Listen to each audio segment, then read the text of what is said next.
Avant de plonger dans ces détails, raconte-nous un peu comment Modeste Boukadja est allé d'être un membre de l'association des Auvergnats à Paris euh, à devenir aujourd'hui, Écoutez, à bon, passer par là. j'ai une passion pour l'Auvergne. Vous savez, il y a des vaches qui sont là-bas, c'est les salaires. Donc, euh, je suis devenu membre de l'Association des Auvergnats de Paris, Ouais. parce que les Auvergnats, en fait, c'est ceux qui contrôlaient, ou tout au moins qui avaient la grande majorité des bars et des cafés dans Paris. Ah, Et il y très avait bien, aussi des restaurants. effectivement. Et donc, avec des amis, on se retrouvait dans des bars où on mangeait, où chacun avait son couteau, Très bien. l'aïeul. Donc, ça, sans ça, on n'était pas auvergnat. Et Très ce bien. qui est important, c'est que tout en étant auvergnat, ils étaient français. Mhm.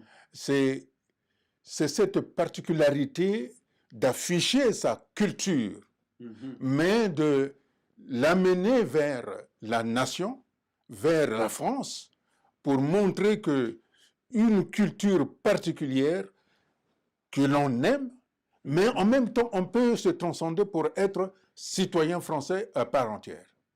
Très bien. Voilà, D'accord. c'est pour ça que tout en étant dans ma culture traditionnelle Congo, mais je suis fondamentalement au fond de moi congolais, parce que ce qui fait la richesse d'un pays, que ce soit en Angleterre, en Espagne, en Belgique, en France, au Portugal, c'est le terroir, c'est-à-dire l'endroit où on est né.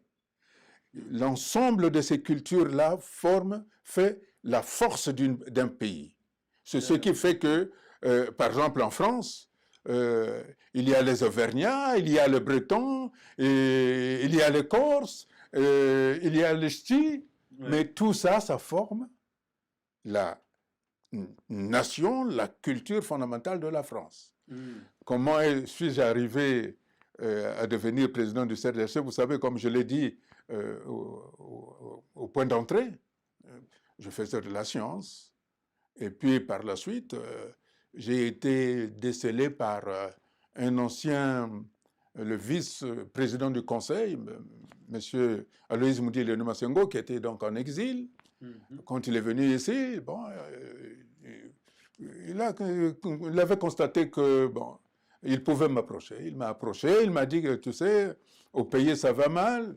Il faudrait donc que tu te battes pour le pays. Et ma première réaction que j'ai eue avec M. Moudile Nomasengo, Mhm. il me dit, mais vous avez été vice-président du conseil. Donc, après le président Marien Ngouabi, c'était lui le vice-président. Qu'est-ce que vous avez Ok. fait pour le pays pour que les parents ne souffrent pas? Et pourquoi vous le Mhm. demandez à moi?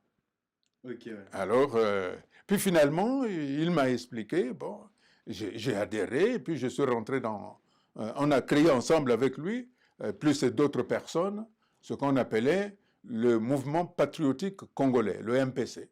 Et Ok. j'en étais donc le secrétaire général, et jusqu'à la conférence nationale en 1996, où nous avons ramené la démocratie, puisqu'à l'époque, c'était la République populaire du Congo qui était très attachée à l'Union soviétique. Ouais. Et donc, c'est à ce moment-là que, avec l'effondrement de la chute du mur de Berlin, Mhm. sous l'action de Mikhail Gorbatchev, avec la glasnost et la perestroïka, il y a eu donc la chute du mur de Berlin, et donc les républiques populaires qui étaient en Afrique se sont effondrées. C'était la période de ce qu'on appelait les conférences nationales. Et c'est Ouais. dans cette perspective-là, lorsque nous avons mis la démocratie au Congo, et il y avait des divergences de la façon d'appréhender la démocratie au Congo. Mhm. Je me suis donc retiré et par l'intermédiaire de mon épouse, Nadine, qui m'a beaucoup incité à créer un parti politique. C'est à ce Ok. moment-là que est né le Cercle des démocrates et républicains du Congo-Brazzaville avec certains Congolais, plusieurs Congolais.